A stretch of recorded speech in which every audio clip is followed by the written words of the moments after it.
Halo, assalamualaikum warahmatullahi wabarakatuh. Kembali lagi bersama channel Stories for You.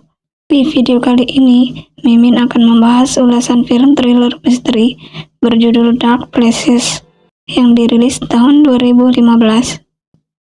Disutradarai oleh Giles Packard Brenner. Diperankan oleh Charlize Theron sebagai Libby Day, Nicholas Hoult sebagai Lyle, Christina Hendrick sebagai Patty Day, Corey Stoll sebagai Ben dewasa, Ty Sheridan sebagai Ben Day anak-anak. Cerita ini dibuat berdasarkan pada novel tahun 2009 dengan judul yang sama, karya Gillian Flynn. Menceritakan seorang anak perempuan yang harus menghadapi kenyataan bahwa seluruh keluarganya mati dibunuh secara brutal di depan matanya. Dan kebenaran baru terungkap setelah 28 tahun kemudian. Sebelum mulai, kasih Mimin semangat dulu dong, dengan klik tombol subscribe dan tanda loncengnya.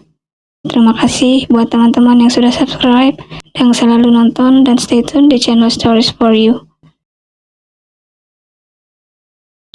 Baiklah, langsung aja kita mulai ulasan alur cerita filmnya. Yuk, mari. Oh ya, film ini alurnya campuran atau alur maju mundur. Jadi, Mimin ulesnya dibikin alur terpisah aja ya, biar kalian gak bingung. Di suatu rumah peternakan di Kentucky, Kansas, tinggallah satu keluarga terdiri dari seorang janda bernama Patty yang mempunyai 4 orang anak, yaitu Ben Day, Michelle Day, Debbie Day, dan Libby Day.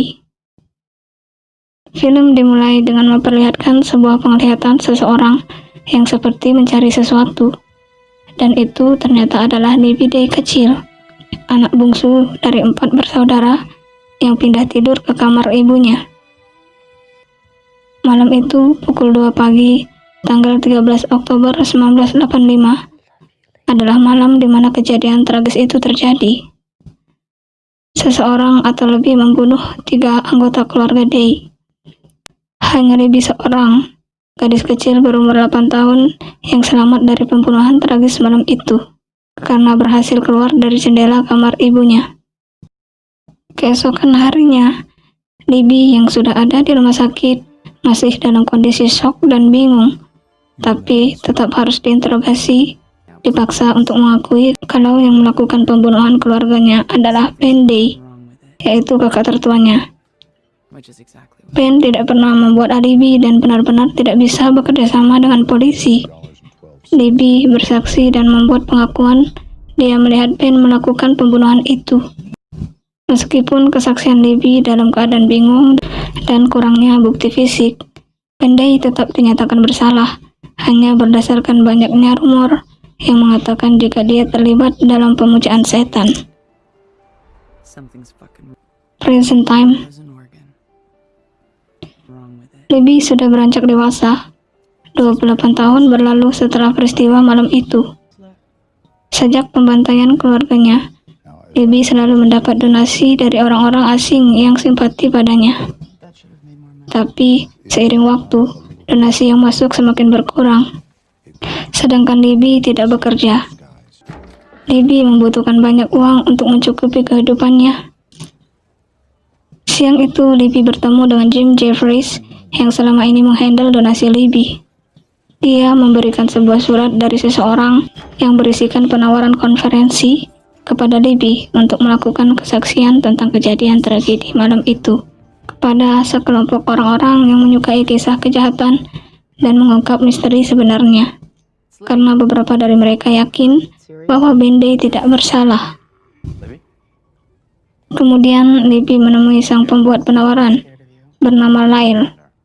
Dan tentu saja Libby menerima penawaran itu, karena dia akan mendapat imbalan sejumlah uang yang menggiurkan. Malamnya, Libby datang ke tempat di mana sekelompok orang-orang itu berkumpul. Di sana, Libby seperti terintimidasi oleh sekelompok orang-orang yang berupaya membebaskan Ben. Dia disebut pembohong. Libby merasa tidak nyaman dan akhirnya pergi dari sana dengan kesal. Setelah berpikir ulang, Libby akhirnya bersedia menemui Lyle kembali untuk melakukan investigasi mengenai peristiwa malam itu demi uang. Walaupun saat itu dia masih percaya bahwa Ben adalah pembunuh keluarganya. Investigasi dimulai dengan menemui sang tersangka Ben di penjara. 28 tahun mereka tidak bertemu. Saat itu, Libby melihat tato di lengan Ben bertuliskan Polypalm. Petunjuk pertama yang Libby dapatkan hari itu. Langkah selanjutnya, Libby membaca berkas-berkas yang diberikan Lyle padanya dan mulai mencari tahu semua orang yang pernah ada keterkaitan dengan Ben. Libby menemukan berkas Chrissy. Sebelum lanjut, Mimi jelasin dulu siapa Chrissy. Chrissy itu adalah salah satu murid yang ada di kelas seni tempat Ben mengajar secara sukarela setelah pulang sekolah. Waktu itu, Ben sempat menjadi buronan polisi karena dikabarkan pernah melakukan pelecehan pada anak-anak kecil, salah satunya Chrissy. Tapi anehnya kasus itu menghilang begitu saja karena keluarga gadis-gadis itu tak pernah ada yang mengajukan tuntutan. Keesokan harinya, Libby dan Lyle menemui Chrissy di sebuah klub. Di sana, Chrissy bercerita tentang Ben Day dan memberi pernyataan palsu. Setelah mendengarkan, Libby yakin pernyataan Chrissy selama ini adalah bohong. Tapi saat itu Chrissy tidak menyadari bahwa Libby adalah adik Ben. Sebelum mereka meninggalkan klub, Libby menuliskan alamat dan nama lengkapnya di sehelai kertas. Barulah Chrissy mengetahui bahwa Libby adalah adik Ben Day. Suatu ketika, Libby sempat membongkar kamar ibunya. Dia menemukan buku harian milik Michelle. Di halaman terakhir, dia terus menuliskan tentang Deondra Wiesner, pacar Ben, sebagai seorang pelacur iblis. Deondra akan menjadi target orang yang akan ditemui Libby. Namun sebelum itu, Libby akan menemui Runner Day, yaitu ayah kandungnya yang sekarang tinggal di tempat pembuangan limbah beracun. Runner adalah seorang pemabuk dan penjudi.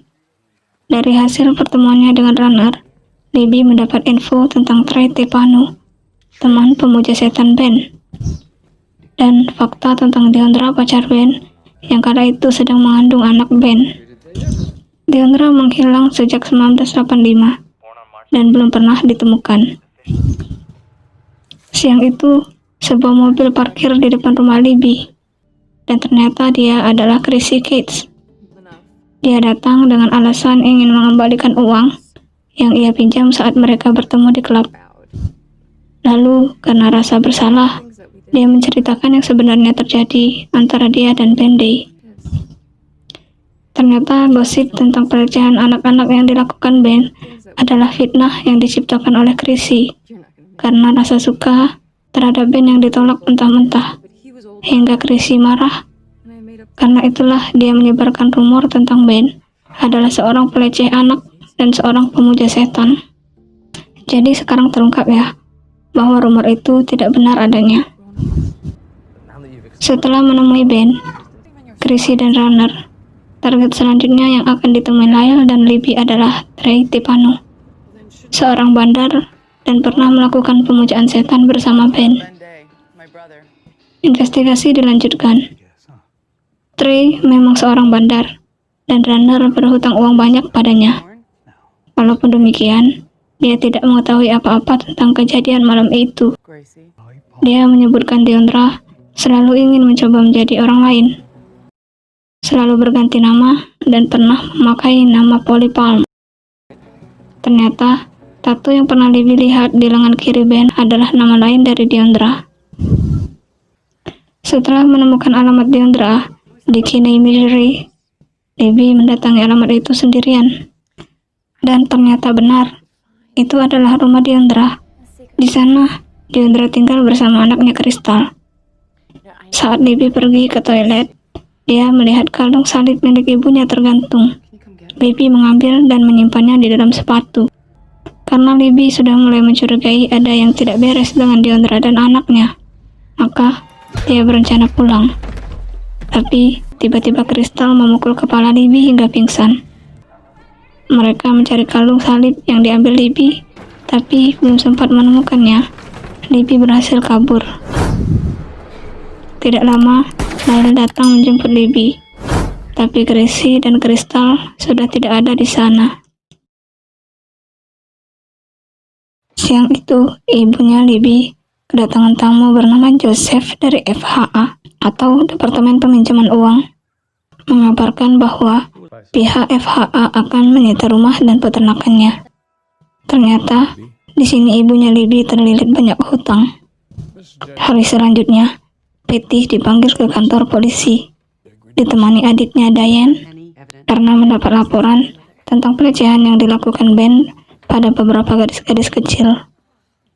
Dan hal itu otomatis menambah beban pikiran Patty, karena pasti akan membutuhkan banyak uang untuk melakukan pembelaan terhadap Ben. Sesampainya di rumah, Runner Day atau mantan suaminya sudah ada di dalam rumah, datang dengan tujuan meminta uang pada Patty. Padahal Patty sedang dalam kesulitan keuangan. Karena Patty tidak memberi apa yang diminta Runner, akhirnya terjadi pertengkaran. Lalu Runner pergi tanpa mendapat apa-apa. Malam harinya, Bendy, Deondra, dan Trey pergi menemui Runner meminta sejumlah uang agar Bendy dan Deondra bisa kabur keluar kota. Karena Deondra tidak ingin kehamilannya diketahui oleh ayahnya. Sudah beberapa hari Ben tidak pulang ke rumah. Patty mencoba memeriksa kamar Ben, dan dia menemukan baju anak perempuan di bawah tempat tidurnya, membuat Patty yakin bahwa anaknya memang melakukan pelecehan itu. Tak lama, telepon berdering dari Joseph, Departemen Pemberi Pinjaman. Dia memberikan solusi untuk menyelesaikan masalah hutangnya. Entah solusi apa yang diberikan, di scene ini belum diungkapkan. Malamnya, Patty menemui seseorang laki-laki yang tidak diketahui namanya. Dia memberikan secari kertas dan pena pada Patty. Entah apa tujuannya. Inilah yang terjadi di malam pembunuhan tragis itu. Ben dan Deondra berencana untuk kabur keluar kota malam itu, karena berita Ben sebagai buronan polisi sudah menyebar, dan Deondra takut kabar kehamilannya akan sampai ke telinga ayahnya. Ben kembali ke rumah untuk mengambil uangnya. Deondra menyusul masuk ke dalam rumah secara diam-diam. Tetapi menyusupnya Deondra diketahui oleh Michelle. Deondra sangat membenci Michelle yang selalu membicarakan hal yang tidak-tidak tentang hubungannya dengan Ben di sekolah. Hingga saat Michelle berteriak memergoki Deondra berdua di kamar dengan Ben, tangannya langsung ditarik dan lehernya dicekik Deondra. Keributan itu membangunkan Debbie yang tengah tertidur.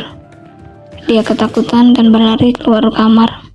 Di saat yang sama, laki-laki yang ditemui Patty malam itu datang menyusup ke dalam rumah, menusuk Patty dengan pisau. Di saat Debbie berlari keluar kamar, Debbie melihat ibunya ditusuk. Karena panik, laki-laki penyusup itu langsung menembak mati Debbie, lalu menembak Patty hingga tewas. Suara tembakan menghentikan keributan di dalam kamar Ben tadi untuk sementara. Lalu Ben keluar kamar dan meninggalkan Michelle dan Deondra di dalam kamar. Ben melihat ibu dan adiknya Debbie sudah tergeletak bersimbah darah. Dia kaget dan kembali dalam kamar, mendapati Michelle yang juga sudah tewas karena dicekik oleh Deondra. Sementara Ben sibuk mencari Libby, Deondra malah mengambil kalung salib milik Patty. Libby berhasil kabur lewat jendela kamar ibunya sesaat setelah mendengar suara tembakan dan bersembunyi di gudang belakang rumahnya.